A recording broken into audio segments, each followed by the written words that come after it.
Hello everyone, this is Betsy from Ideas Times 2 and today I have a tutorial. I'm going to be making a journal cover out of a wool blanket. So this is a fantastic wool blanket I found at an antique shop or antique mall. I can't even remember which one it was, but I loved the colors. Beautiful, beautiful, and it's a nice thick wool. But as you can see, like the fringe from the blanket. And I couldn't decide if I should use the fringe or not. I was kind of torn. I think it would be cute either way. So I had asked my sister Cindy her opinion, and she said go for the fringe. And so I thought that's a great idea. So we're gonna try it with this fringe. I think it'll be cute. And I am using it's for a journal I have already started. And the signatures are done. I just have to make the cover and sort of tie it all together. So I wanted to show you the digital papers I'm using. These are by Lorna Taylor from Tailor Made Journals. It's called A Winter's Tale. And look at these fantastic woodland pictures. And it's mostly like grays and blues with some browns. Just beautiful. So here are tags. She's got some fussy cuts and the pages. She has lots of pages. Look at how beautiful they are. Just stunning. And has some sort of background pages as well. And they're just so pretty. So I was very excited to use those. And Cindy and I are on her design teams, like a one and done type design team. So we're super excited about that. Anyway, so here we go.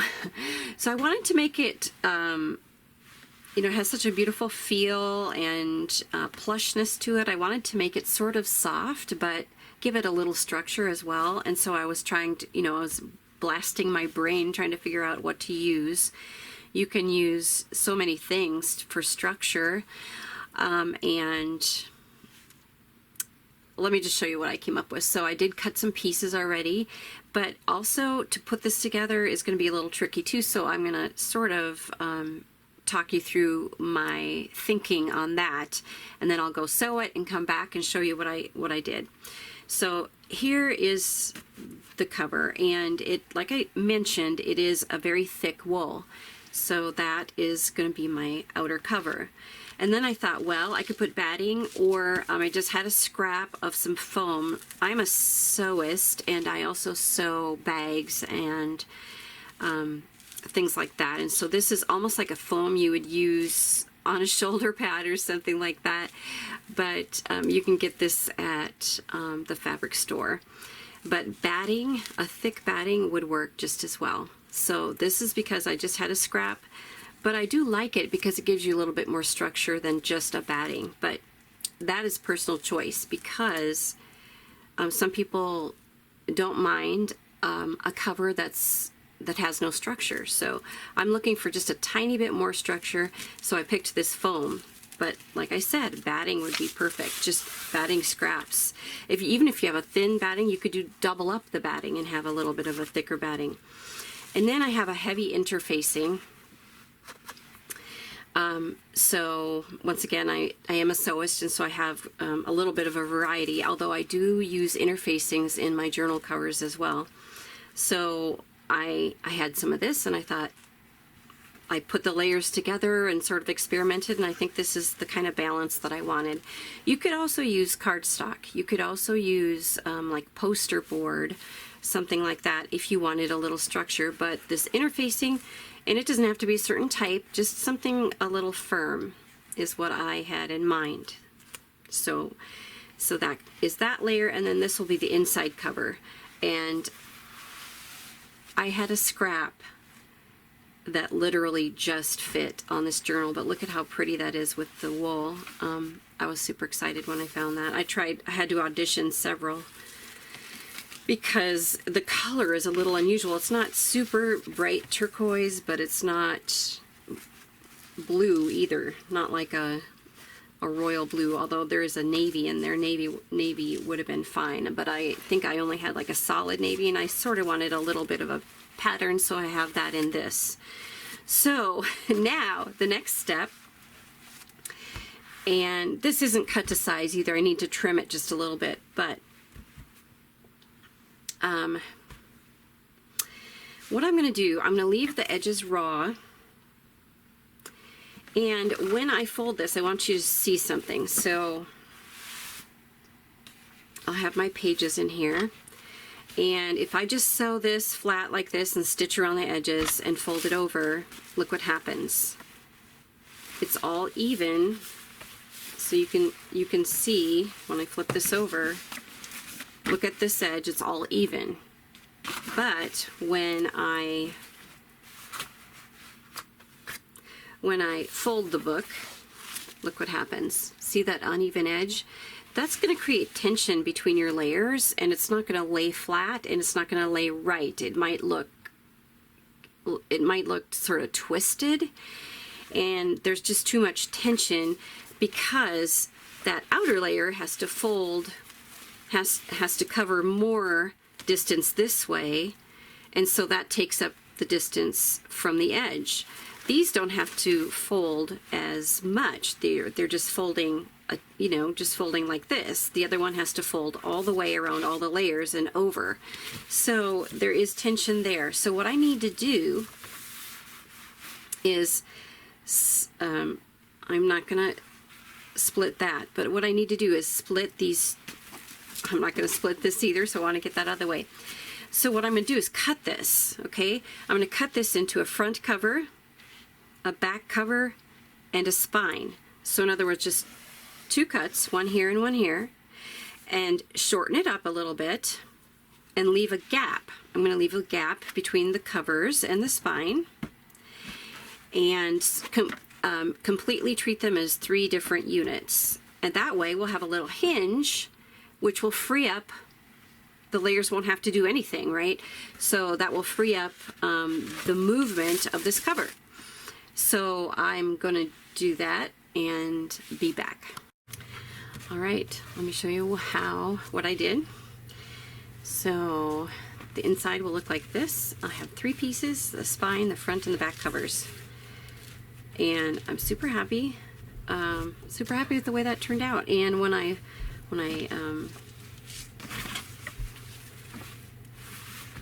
fold it, it has a nice fold and stays flat. So I'm super excited. I don't think we need to reinforce the spine additionally because we have fabric here and then a very thick wool here. And if we reinforced it too much, I think it might get stiff, although you can score it. And anyway, so I think this is good enough. Now the next thing I'm going to do this is the unnerving part, right? So I'm going to put the foam next to my wool, and I'll glue this on to the back side of my wool. Now the wool doesn't have a back side and a front side, but I'm going to use the foamy side or the batting, whatever you're using, and put that against the fabric because we want that cover to be nice and puffy.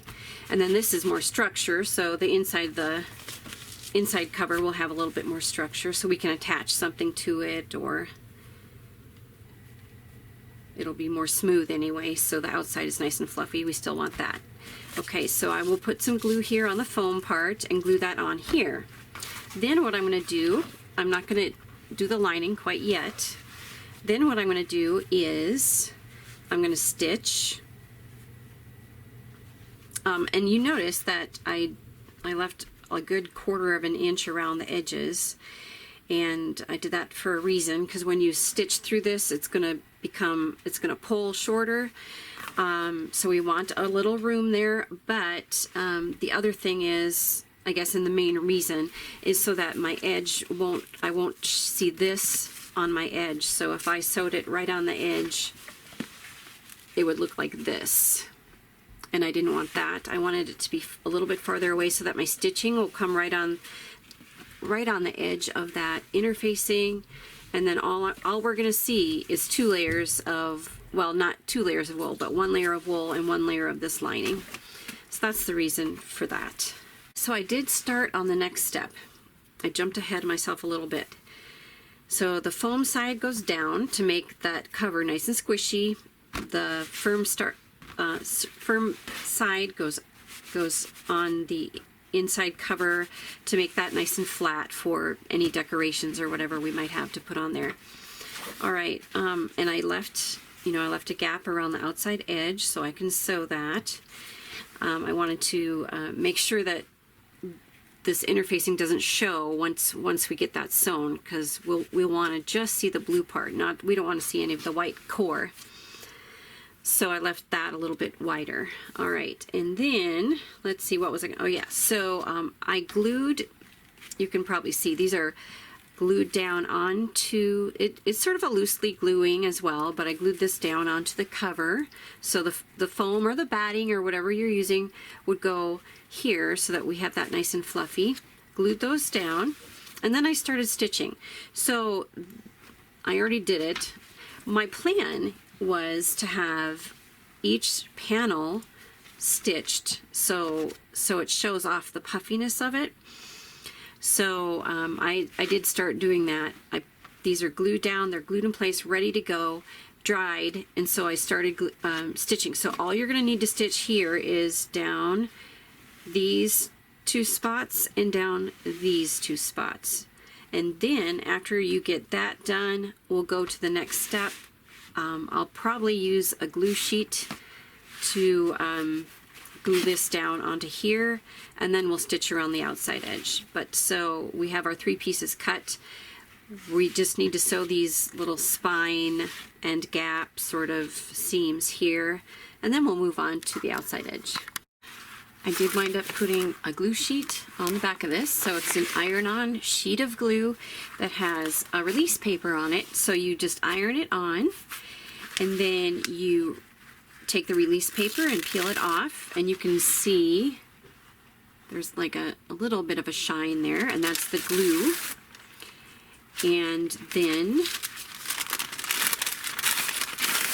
take that whole thing off. Then the glue side goes down like this, and then you just iron it on.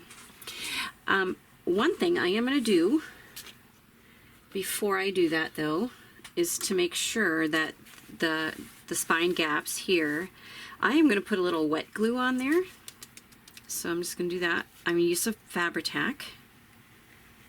I don't have to worry too much about how that's going to, if it's going to seep through, because we have a thick wool, and then this has the glue sheet already on there. So I'm going to spread it out though. Okay, and then what I'm going to do is use my bone folder,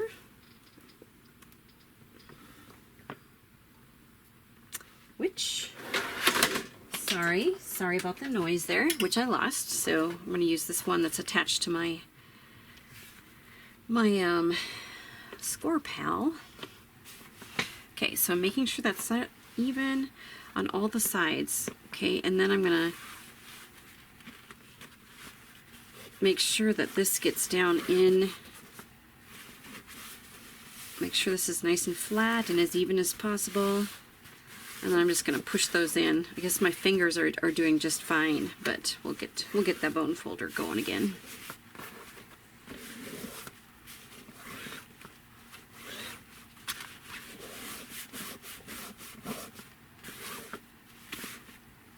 The only thing I would change, I made the glue sheet exactly the same size as this fabric. I think I would bring it in about 1/4 of an inch so that there's just a raw edge of fabric there. I think I would do that because that way it'll fray a little bit and look like I want it to. I wanted to have sort of a raw edge that frays or looks a little rustic. I wanted that, and so this won't be able to fray as much, but it's going to be fine. I think it's going to wind up to be cute anyway. So I did glue those down just to ensure that we've got exactly the amount of bend we want. Okay. And these other raised flatter surfaces will be, I'm going to heat this up, and that will activate the glue that's underneath there, and that will be nice and flat and nice and glued on, and it'll be ready to stitch around the outside edge. All right, so it is all ironed on, and I absolutely love the way this turned out. Now the next thing to do is sew it around, so I'll be back with that. One other thing I wanted to mention, I didn't have a choice because I wanted to use this fabric, but I would also make it another 1/4 inch longer than the cover itself, because you're pushing these in, and so that makes the edges of this shorter. But it's still great. It's not going to be a problem. But if you have a larger piece to work with, then I would just recommend a 1/4 inch longer on each end. So in other words, that would be a 1/2 inch total longer than your outside fabric. So other than that, it's all good. It's all good. I love this. So I'm going to sew around the outside edge, and then I'll show you what it is. All stitched up. So I stitched around the outside edge. You can see it there a little bit. Just kind of has the effect I wanted, where it makes it look puffy. And then there's the spine and the back cover there. So I did use black on the outside because it's fairly dark, and I used sort of a matching color for the inside, and so this is what the inside looks like. And I did manage to fray the edges a little bit. That glue sheet just completely pulled right off because it's perforated because of the stitching, so it just pulled right off. And I was able to fray it up a little bit, so I might not keep all of that, but that's kind of the look I wanted. So overall, I'm super happy with it. So I can glue pockets onto here now, or pullouts or envelopes or whatever I want to glue on here. This is all ready to go, and see how nice and flat that is because we glued it with the glue sheet. So basically, making a soft cover, you wouldn't even have to do the 3 separate pieces. You could do all one piece, sew your signatures on, and sort of have a rounded, fluffy sort of looking book. And I've made them that way too, and I love that too. But this is, excuse me, this is just a little bit of an unusual way of doing it. But I really like the way it turned out. I'm happy with this. And like I said, just use what you have, and you can get a very similar effect. So what I'm going to be doing is sewing. My signatures are ready to go. It's a little bit of a smaller book, so I just have 2 signatures, and I think it's a total of maybe 76 pages, something like that. I'll be sewing my signatures directly onto the spine, so it'll look like that. So we'll have a nice book, and then the signature strings will be on the outside. And I'm not sure yet if I'm going to do a tassel. I did pull out this fabric. So it has this design on it. It's like a silky, not sari silk necessarily, but it is like a silky, and it acts very similar to sari silk. And when I rip these into strips, you won't be able to see like the oriental design. You'll just see blotches of color. So I am thinking about that because this mauve actually matches the sort of mauve in there. So I think that's perfect. So I might use this, might just do like a tie here on the side. I haven't quite figured it out. Also, I made a collage to go on the front. So this is one of the tags from Lorna Taylor's kit. And I just made it into the focal point of this collage here. So I've got a little metal there. It's still drying. I just put all those little bits of snow on there. So it is still drying. But I will be gluing this directly to the book. I had thought about stitching it onto the cover fabric before I did the final stages. But my issue with that is that ironing this onto the cover fabric, or the layers that we have, ironing this on, this would maybe get damaged or get in the way of a good bond, and so I didn't do it that way. So I will be gluing this on. I might take a few hand stitches around the corners or something like that. So my other option with the tie then is to put it underneath this before I glue it down and make a long tie, and it would still, you know, tie on the side, but it wouldn't have, I think I might do that. That looks like it would be a great idea. So anyway, so that's my book. I'm not quite done yet, obviously, but I will be sure to come on and show you the finished product. I'm trying to think, should I do that in another video? Or maybe I should just do it right now. I'll probably do it in a different video. So I will do a different video of the finished product, maybe do a flip through. But for now, I just wanted to show you how to make this cover out of a blanket. Super, super fun, and I really do, I decided that I liked the fringe on the bottom, so you could use a fringe or not. Hope you are inspired. Maybe you've got a gorgeous piece of wool that is just waiting to become a journal cover. Thank you for joining me today. I appreciate it so very much.